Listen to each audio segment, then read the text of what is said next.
Olá então, gente, muito boa noite para vocês, espero que todos estejam bem.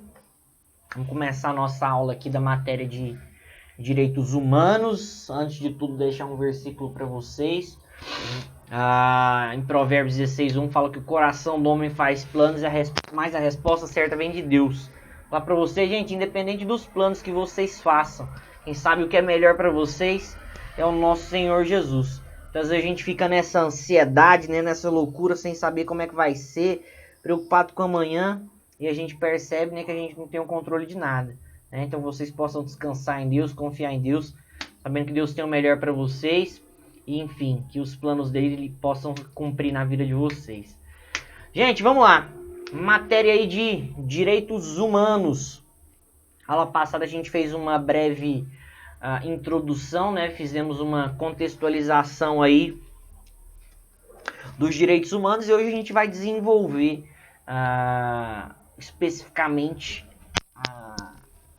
a matéria. A gente vai trabalhar especificamente o nosso conteúdo aqui de direitos humanos.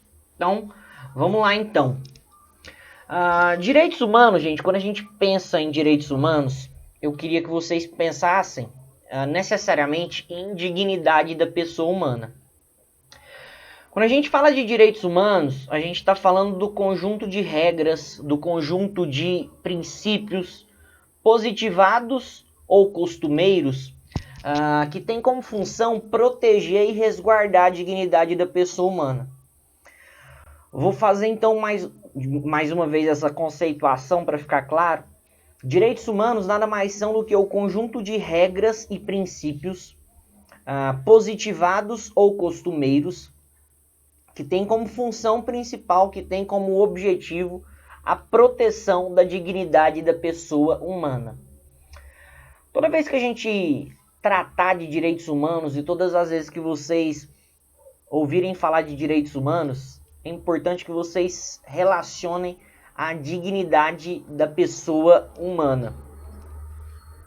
Os direitos humanos, na doutrina, não existe um consenso definido, não existe uma definição unânime do que vem ser direitos humanos. Cada doutrinador trata e trabalha direitos humanos de uma forma. Existem doutrinadores que entendem que direitos humanos são todos os direitos inerentes ao ser humano. Existem outros doutrinadores que entendem que direitos humanos são aqueles direitos que buscam garantir ao indivíduo perante o Estado um mínimo existencial para educação, mínimo existencial de saúde, mínimo existencial financeiro. Existem outros doutrinadores que entendem que direitos humanos são um conjunto de direitos que passaram e sofreram transformações em cada momento histórico, e em cada momento histórico representam uma parcela necessária do que o ser humano quer.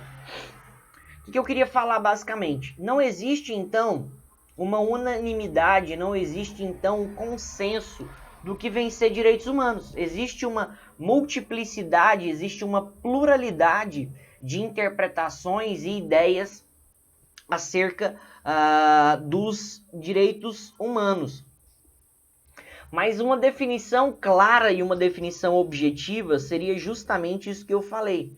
Direitos humanos necessariamente são um conjunto de regras e princípios que podem estar previstos em lei ou podem não estar previstos, podem ser algo implícito através de costumes, mas que necessariamente busquem resguardar a dignidade da pessoa humana. Já a dignidade da pessoa humana, quando a gente fala de dignidade da pessoa humana, essa expressão se traduz na situação de mínimo existencial que uma pessoa tem que ter nos seus direitos. O mínimo existencial que uma pessoa tem que ter nos seus direitos individuais, nos seus direitos sociais, nos seus direitos econômicos, nos seus direitos judiciais ou até mesmo culturais. Dignidade da pessoa humana, então, nada mais é do que o mínimo de direitos de vários setores, mínimo de direitos de várias áreas, ou seja, o conjunto mínimo de direitos individuais, sociais, econômicos, previdenciários, educacionais, que uma pessoa tem que ter para ela ter uma vida adequada.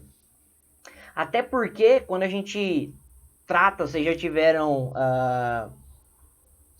ensino constitucional, quando a gente fala de direito à vida, existe uma dupla noção no que vem ser direito à vida.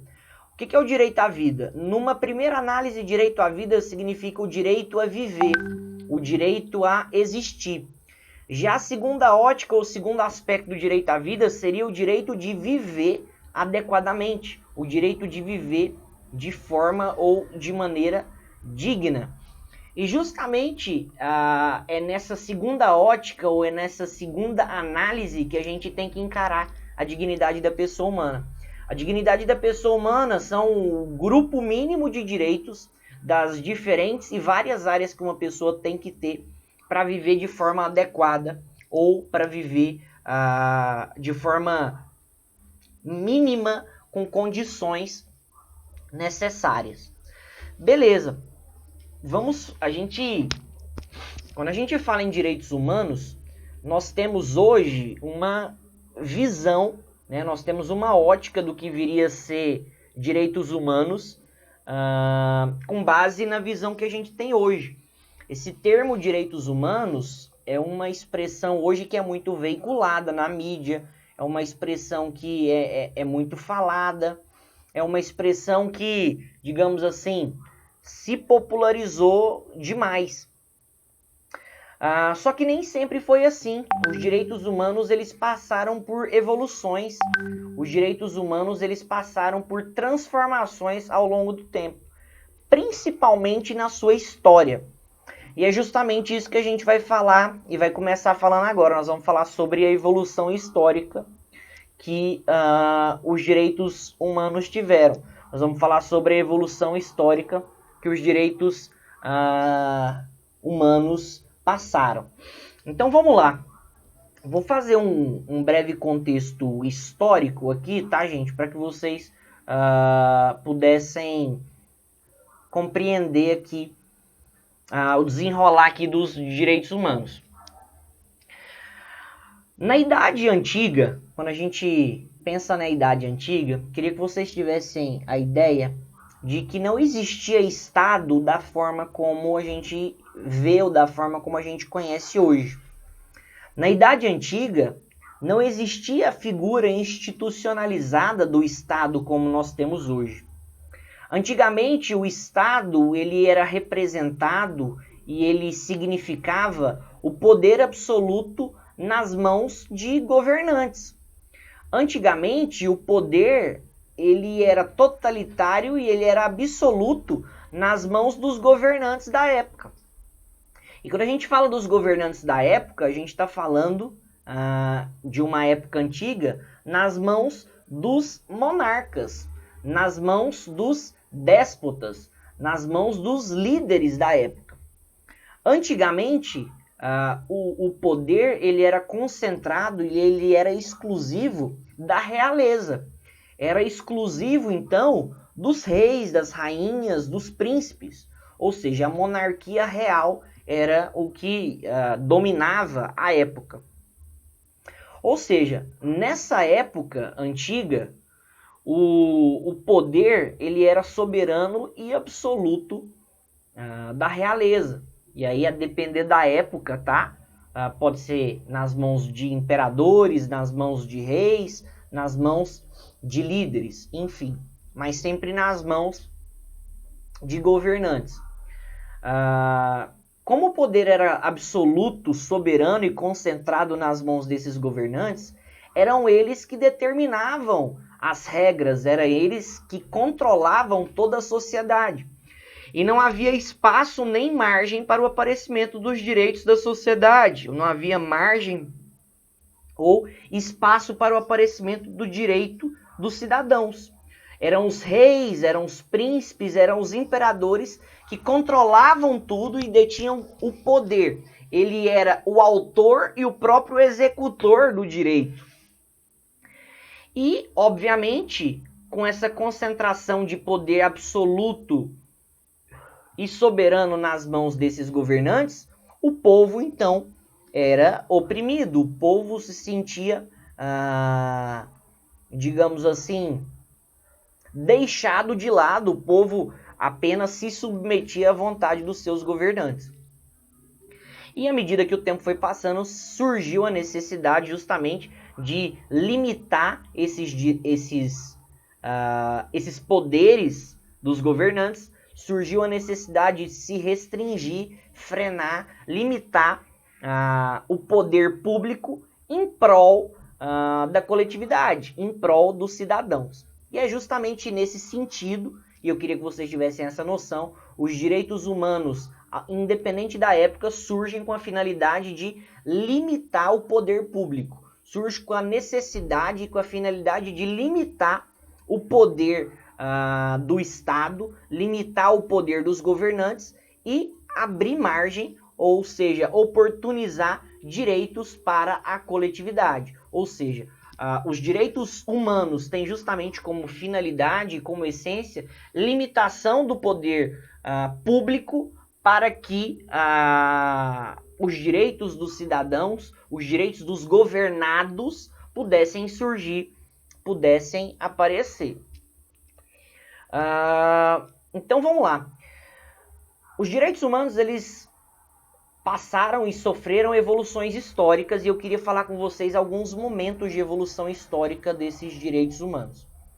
Primeiro momento histórico onde aparecem e surgem os direitos humanos é na Grécia, lá na democracia ateniense, tá? Isso a gente está falando lá do ano 501 a 338 a.C. Então, primeiro marco histórico ou primeira época onde aparecem e surgem os direitos humanos em Atenas, na Grécia, lá na democracia ateniense. A democracia ateniense, ela tem como surgimento dos direitos humanos em decorrência de duas situações. Primeiro, a preeminência de leis, a existência de várias leis em Atenas. Ou seja, em Atenas existiam várias leis que eram previstas. E justamente por essa quantidade de leis que eram previstas, os governantes, na época, os reis da época, deviam então e ficavam submetidos, limitados ao mandamento legal. Ou seja, pela quantidade de leis previstas em Atenas, ou seja, pelas várias normas legais que eram previstas, os governantes, os monarcas, eles não tinham condições de agir de forma desenfreada como bem entendiam. Eles ficavam limitados e subordinados aos mandamentos legais, às leis existentes na época. Surge assim, então, um pouco de direitos humanos. Ainda na democracia ateniense, nós temos também como surgimento e aparecimento dos direitos humanos na participação dos cidadãos na vida política da sociedade. Nós temos ainda na democracia ateniense o surgimento, o aparecimento dos direitos humanos na participação dos cidadãos na vida política da sociedade.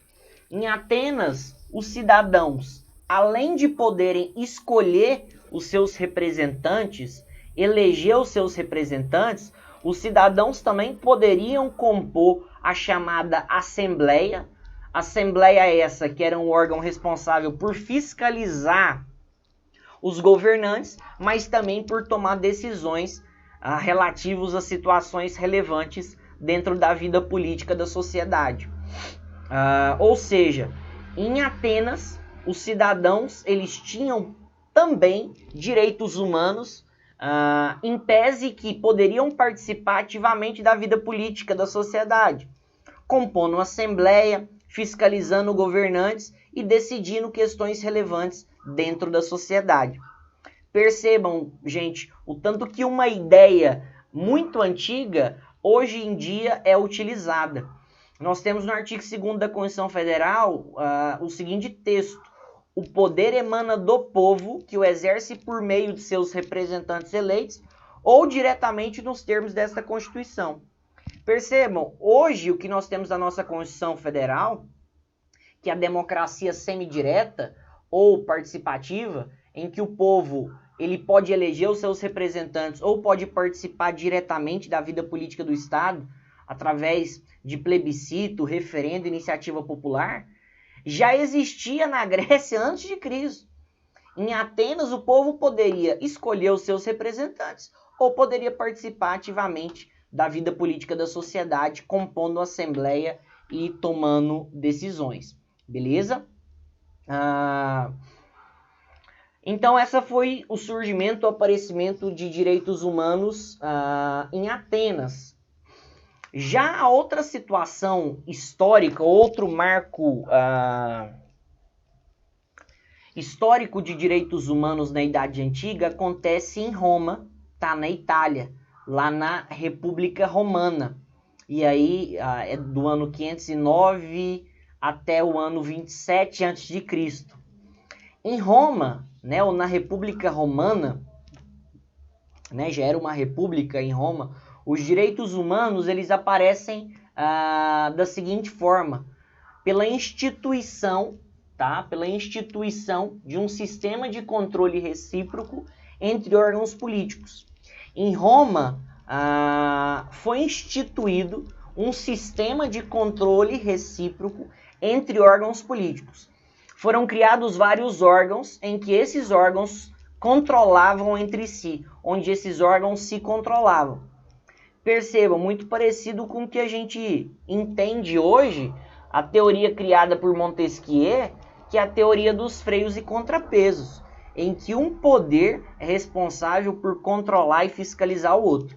Na época não existia ainda, né, essa divisão de poderes, mas essa teoria ela se aplica quando em Roma um órgão político controlava o outro. Um órgão político fiscalizava o outro. Ou seja, os direitos humanos surgem em Roma à medida que o poder absoluto era limitado, quando existia esse controle, quando um órgão controlava, um órgão fiscalizava o outro, não permitindo então a exacerbação do poder absoluto. Beleza, então os dois eventos históricos, os dois primeiros eventos históricos que marcam o aparecimento dos direitos humanos foi na Grécia, né, através da democracia ateniense, e na Itália, na República Romana. A gente vai, ao longo das nossas aulas, trabalhar essa evolução histórica, mas eu queria falar que existiram outros eventos de evolução histórica que foram marcantes dentro do desenvolvimento de direitos humanos. Por exemplo, outro evento histórico que nós temos, e aí já evoluindo da Idade Antiga para a Idade Média, nós temos a Magna Carta de 1215 na Inglaterra. Nós temos o Habeas Corpus Act de 1679, que foi, né, o primeiro documento que instituiu o que a gente entende hoje como habeas corpus. Nós temos o Bill of Rights, né, que é a carta que estabelece direitos, de 1689. Ou seja, percebam que os direitos humanos, gente, o desenvolvimento deles não se deu apenas em um país. Não se deu, por exemplo, somente nos Estados Unidos, não. Se deu, por exemplo, na Grécia, em Roma, né, na Idade Antiga. Depois, na Idade Média, foi desenvolvido na Inglaterra, foi desenvolvido nos Estados Unidos, foi desenvolvido na França. Ou seja, o processo evolutivo dos direitos humanos aconteceu em vários lugares, em vários países. E é disso que a gente vai falar dentro do nosso conteúdo.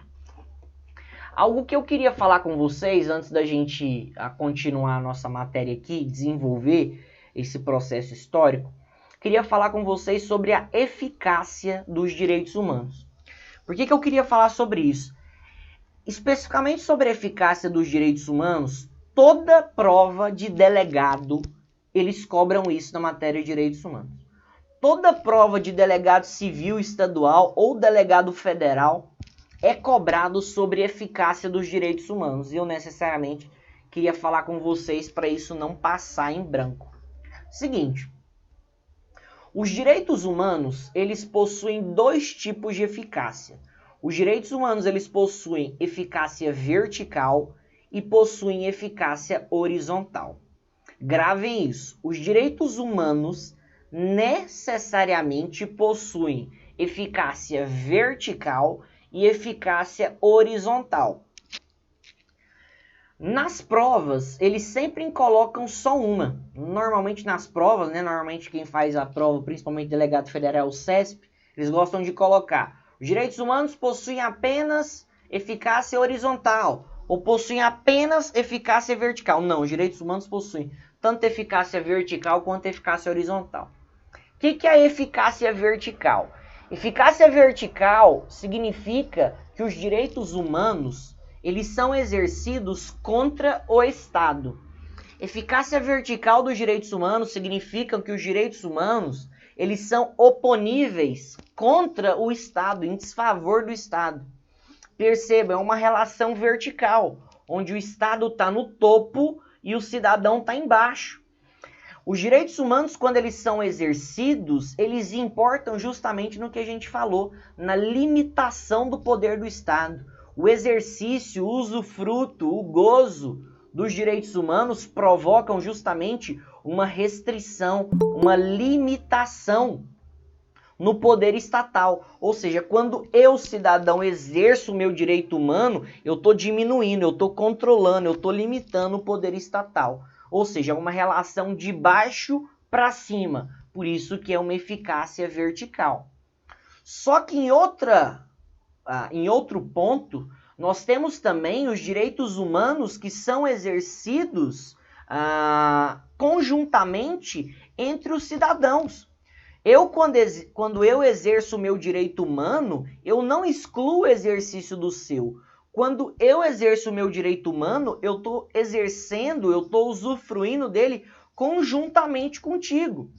Ou seja, a eficácia horizontal dos direitos humanos implica no exercício dos direitos humanos frente aos particulares, frente aos cidadãos. Ou seja, eficácia horizontal dos direitos humanos é marcada pelo exercício dos direitos humanos em relação aos particulares, em relação aos cidadãos em comum. Ou seja, os direitos humanos, e a gente vai falar mais para frente, que é uma das características dos direitos humanos, os direitos humanos eles têm como característica a universalidade. O que significa universalidade? Os direitos humanos eles são universais, eles são inerentes, eles dizem respeito a todos, a todas as pessoas. Por isso que os direitos humanos, além de eficácia vertical contra o Estado, eles têm eficácia horizontal em relação aos particulares. E aí eu queria falar para vocês, vou até anotar aqui, isso também é cobrado bastante em prova. Essa eficácia horizontal dos direitos humanos, a horizontal, ela é tratada no direito alemão, é uma expressão em alemão chamada Drittwirkung. Drittwirkung.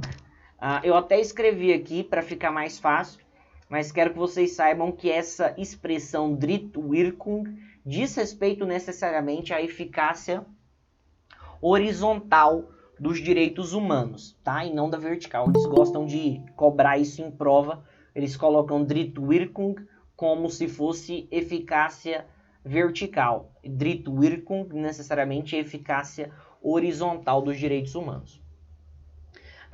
Vamos lá, continuando. Até aqui tá tranquilo, gente? Alguma dúvida, algum questionamento?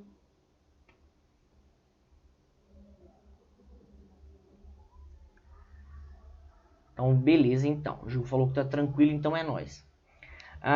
Vamos lá, gente. Caminhando aqui pro final da nossa aula, né? Vamos fazer 45 minutos mais ou menos.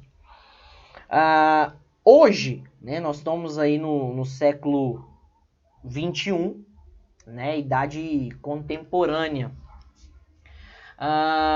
Quando a gente pensa em direitos humanos hoje, como a gente falou inicialmente, nós temos uma visão já sedimentada, né? Nós temos uma visão já consolidada. Por quê? Porque os direitos humanos passaram por essa evolução histórica. Então hoje nós temos um conceito contemporâneo do que vem ser direitos humanos. Nós temos já uma ideia contemporânea do que vem ser os direitos humanos. E essa ideia, essa concepção contemporânea dos direitos humanos, ela surgiu e ela deve ser necessariamente atribuída a alguns eventos históricos. E eu queria falar para vocês isso. Essa concepção contemporânea de direitos humanos que nós temos, ela decorre basicamente de duas situações. Da criação da ONU, tá? Da criação da ONU, da Organização das Nações Unidas, em 1945. E em termos de documento, em termos de normas, necessariamente a visão que nós temos de direitos humanos hoje decorre da Declaração Universal de Direitos Humanos. Decorre da Declaração Universal de Direitos Humanos lá de 1948, beleza? E eu vou explicar por que isso. Vou fazer um contexto aqui só para vocês entenderem essa noção de direitos humanos que nós temos hoje, essa visão contemporânea. Imagine o seguinte, tivemos Primeira Guerra Mundial, 1914 a 1918. Passado um tempo, né, quase 20 anos, nós temos a Segunda Guerra Mundial, de 1939 a 1945. Nesse período, eu falei nesse período, aconteceram, infelizmente, milhares de mortes. Esse período aí, Primeira para a Segunda Guerra, onde surgiu aí, infelizmente, situações como o nazismo, infelizmente como o fascismo. Milhares de pessoas foram mortas, aconteceram verdadeiros genocídios culturais, genocídio de povos, pessoas, raças, religiões foram exterminadas. E os direitos humanos basicamente foram massacrados durante todo esse período. Não há que se falar em direitos humanos dentro de uma guerra. As atrocidades que aconteceram na Primeira e Segunda Guerra Mundial fizeram com que qualquer noção de direitos humanos que se tinha fossem esquecidos. E mais do que isso, com a Primeira e Segunda Guerra Mundial, acontece uma quebra no mundo. Os países começam a se afastar. Os países com receio, com medo, começam a se desunir, começam a se dividir. Ou seja, o mundo pós-Segunda Guerra está completamente rachado. Então imagina nesse cenário, nesse contexto, ressaca pós-Segunda Guerra Mundial, o mundo inteiro com medo, os países inteiros divididos, cada um cuidando dos seus interesses próprios e os direitos humanos quase que esquecidos. Surge a necessidade de, se tem a ideia de reunirem os países, tentar trazer uma unidade mundial, buscando estabelecer interesses e buscando estabelecer finalidades recíprocas, sendo que a principal delas é justamente a preservação e manutenção da paz mundial. É justamente nesse aspecto e justamente nesse contexto que em 1945 fica criada a ONU, fica criada a Organização das Nações Unidas, através da Carta da ONU, através da Carta de São Francisco em 1945. Vários países se reúnem com esse objetivo, reorganizar a forma de mundo. Os países então buscam estabelecer conexões, buscam estabelecer união entre os países e garantir que não aconteçam mais guerras, que a paz mundial seja restaurada e com isso que os direitos das pessoas, os direitos humanos sejam restaurados, sejam retomados, sejam preservados. Beleza, isso em 1945. Surge então a necessidade de se colocar isso no papel. Surge a necessidade de se positivar isso. surge a necessidade de ter um documento internacional que estabeleça diretrizes, regras, princípios, orientações gerais sobre direitos humanos. Surge então em 1948 a famigerada, a famosa e tão conhecida Declaração Universal de Direitos Humanos. A Declaração Universal de Direitos Humanos marca então a internacionalização de direitos humanos, porque a Declaração Universal de Direitos Humanos vem ser um marco normativo como um tratado internacional que vem disciplinar, que vem estabelecer regras gerais sobre os direitos humanos. E aí, direito à vida, direito à paz, direito ao trabalho, enfim, várias regras inerentes aos direitos humanos. Ou seja, a Declaração Universal de Direitos Humanos impulsionou os direitos humanos no mundo. Então, a visão contemporânea que nós temos de direitos humanos hoje, muito dela deve ser atribuída justamente a esse tratado internacional, a Declaração Universal de Direitos Humanos. E posteriormente, a Declaração de Direitos Humanos de Viena, lá de 1993, que veio também estabelecer regras e principalmente ratificar e estabelecer alguns direitos humanos específicos. Claro que depois da Declaração Universal dos Direitos Humanos surgiram diplomas e tratados internacionais que vieram contribuir e vieram ratificar os direitos humanos, né, no mundo. Nós tivemos a Declaração de Direitos Americana, tivemos a Declaração de Direitos do Bom Povo de Virgínia, tivemos a Declaração de Direitos Francesa. Ou seja, aconteceram também vários eventos que ao longo do tempo motivaram novos tratados internacionais, outras normas de criação de direitos humanos. Em 1966 nós tivemos o PIDESC, Pacto Internacional de Direitos Econômicos, Sociais e Culturais. Enfim, os direitos humanos eles foram difundidos no mundo inteiro. E o precursor disso foi justamente a Declaração Universal de Direitos Humanos. Beleza. Caminhando para o final, que eu queria que vocês soubessem. Quando a ONU é criada, gente, surge então um sistema global de proteção dos direitos humanos. Quando a ONU, a Organização das Nações Unidas, é criado, surge um sistema de proteção, de preservação de direitos humanos a nível global, a nível internacional. Ou seja, o paradigma que se tinha de apenas proteção nacional de direitos humanos é rompido.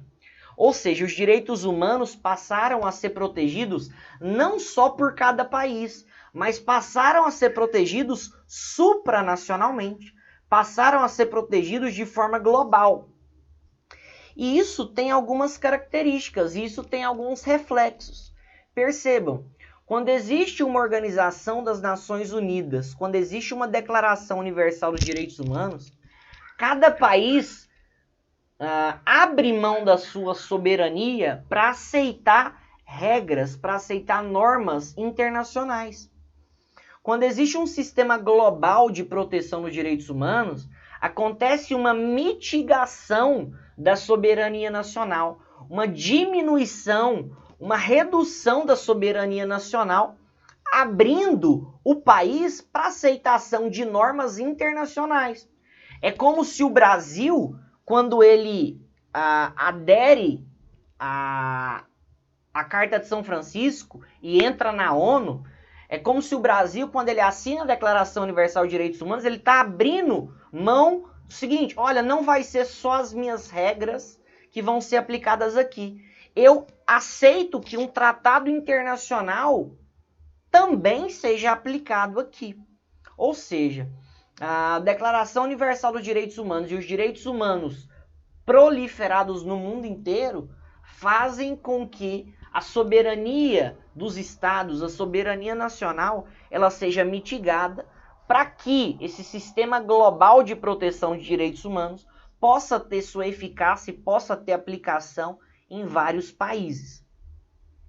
Ou seja, e aí só para traduzir para vocês, quando o Brasil ele assina um tratado internacional e decide fazer parte da ONU, ele está falando o seguinte: olha, agora não são só as minhas regras que são aplicadas aqui. Eu aceito outras regras internacionais. Ou seja, é como se acontecesse uma relativização da soberania nacional.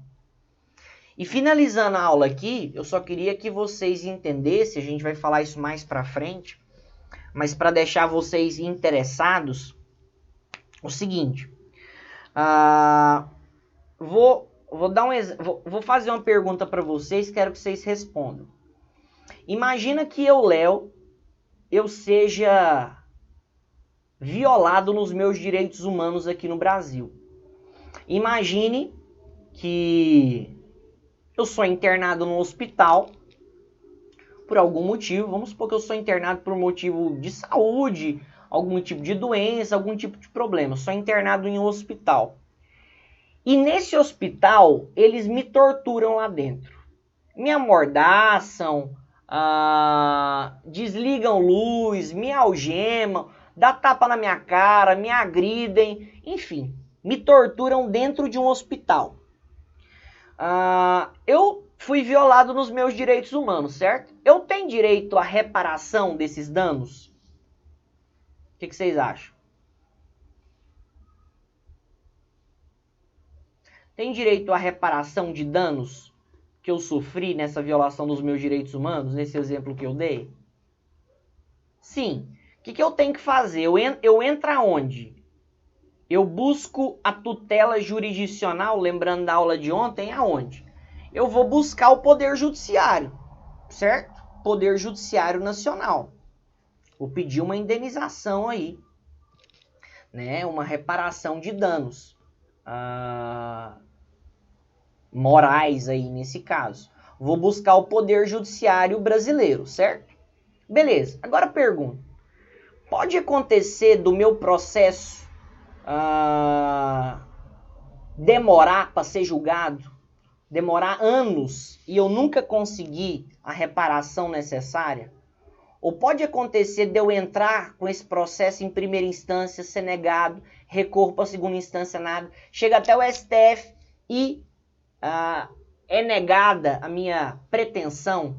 Pode acontecer de eu não conseguir a reparação dos meus direitos humanos? Pode, né? Pergunto, se uma pessoa não consegue a reparação dos seus direitos humanos a nível nacional, ela pode buscar isso em algum outro lugar?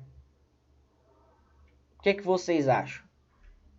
Pergunto, se a nível nacional uma pessoa tem os seus direitos humanos violados e ela não consegue reparação para isso, ela não consegue uma resposta do Estado para essa violação, ela pode buscar os seus direitos em outro lugar?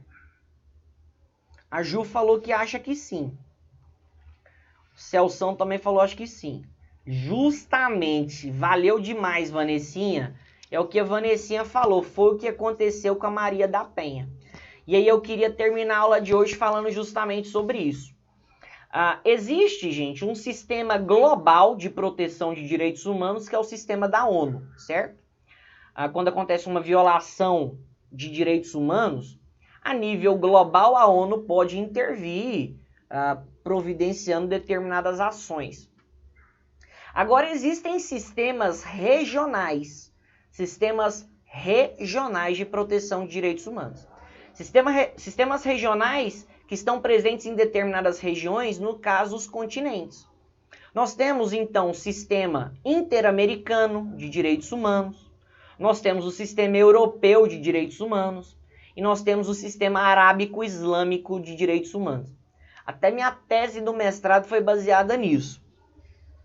O Brasil, como ele faz parte do continente americano, né, nós fazemos parte do continente americano, o Brasil integra o Sistema Interamericano de Direitos Humanos. O que é esse Sistema Interamericano de Direitos Humanos? É um sistema formado pelos países da América que assinam um tratado e aderem a um sistema de proteção de direitos humanos. A Vanessa deu o exemplo da Maria da Penha. Vou relembrar o que aconteceu no caso da Maria da Penha. Maria da Penha, uma mulher que aqui no Brasil ela foi espancada brutalmente, torturada pelo seu marido, ou seja, teve uma violação clara dos seus direitos humanos. E ela buscou o quê? O Poder Judiciário brasileiro, a tutela jurisdicional brasileira. Só que ela nunca foi reparada pelos danos que ela sofreu. O Poder Judiciário brasileiro, além da demora na prestação jurisdicional, não conseguiu reparar e atender o pleito da Maria da Penha. O que a Maria da Penha então fez? Ela entrou com uma reclamação no Sistema Interamericano de Direitos Humanos, especificamente na Comissão Interamericana de Direitos Humanos, que é o órgão responsável por receber os processos e analisar eles. A Comissão Interamericana de Direitos Humanos entendeu viável o processo e o pleito da Maria da Penha, remeteu o processo para o órgão julgador, que é a Corte Interamericana de Direitos Humanos. A Corte Interamericana de Direitos Humanos, então, dá ganho de causa para ela e condena o Brasil à reparação de danos pela violação de direitos humanos. E é a partir disso e pela repercussão que dá que surge, então, a Lei Maria da Penha.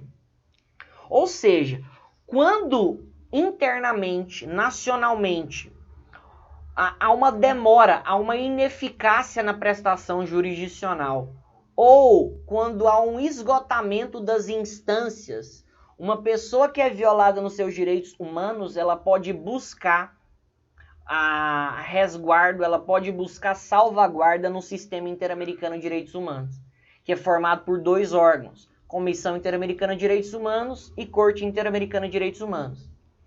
Esse Sistema Interamericano de Direitos Humanos ele é formado por dois documentos, por dois diplomas normativos, por dois tratados internacionais, a Carta da OEA e a Convenção Americana de Direitos Humanos, comumente chamado, e acredito que você já deve ter ouvido falar, Pacto São José da Costa Rica. Ou seja, existem sistemas, gente, regionais de proteção aos direitos humanos e que uma pessoa pode buscar socorro justamente nesses sistemas regionais de proteção quando nacionalmente ela não consegue isso, beleza? E o caso da Maria da Penha foi um exemplo disso. O Brasil foi condenado e teve que indenizar a Maria da Penha em relação aos danos que ela sofreu. Beleza? E para terminar, queria falar para vocês justamente que existe diferença entre direitos humanos e direitos fundamentais. Direitos fundamentais são aqueles direitos, aqueles princípios, aquelas valores éticos que são previstos nacionalmente, que são previstos dentro de um país. Já os direitos humanos são esses direitos que são previstos a nível internacional, que são previstos em tratados internacionais. Ou seja, direitos humanos e direitos fundamentais são a mesma coisa, são diferenciados na sua abrangência. Enquanto os direitos fundamentais são previstos nacionalmente, em cada país, aqui no Brasil são previstos no artigo 5º da Constituição Federal, a nível internacional nós temos os direitos humanos. Direitos humanos, então, são aqueles previstos a nível e abrangência internacional em tratados internacionais. Beleza, gente? Tranquilo? Sossegado?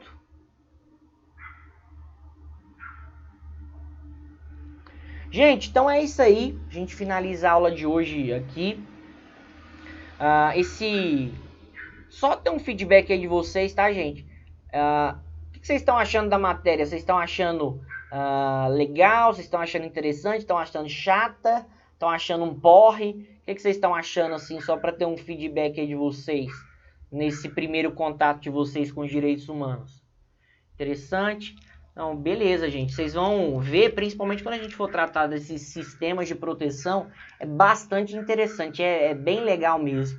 Eu fiz a minha dissertação de mestrado nisso, foi algo que eu gostei demais, direito internacional e direitos humanos. Mas enfim, gente, é isso aí. Eu já deixei um questionário para vocês lá no AVA, tá? Perguntinha simples. Não precisa preocupar com nota, tá, gente? É só uma formalidade que tem que deixar lá. Então toda semana eu vou deixar uma perguntinha lá só para fixar conteúdo, tá bom? Gente, Deus abençoe, fica com Deus, ótima semana para vocês. E é nóis. Celção, saudade de você, meu irmão. Abração. Fica tranquilo. Quem não tiver acesso ao AVA, sem problema. Depois entra. Eu nem vou atribuir nota, nem contar nota, não. Beleza? Gente, valeu demais. Deus abençoe. Fica com Deus. Abraço.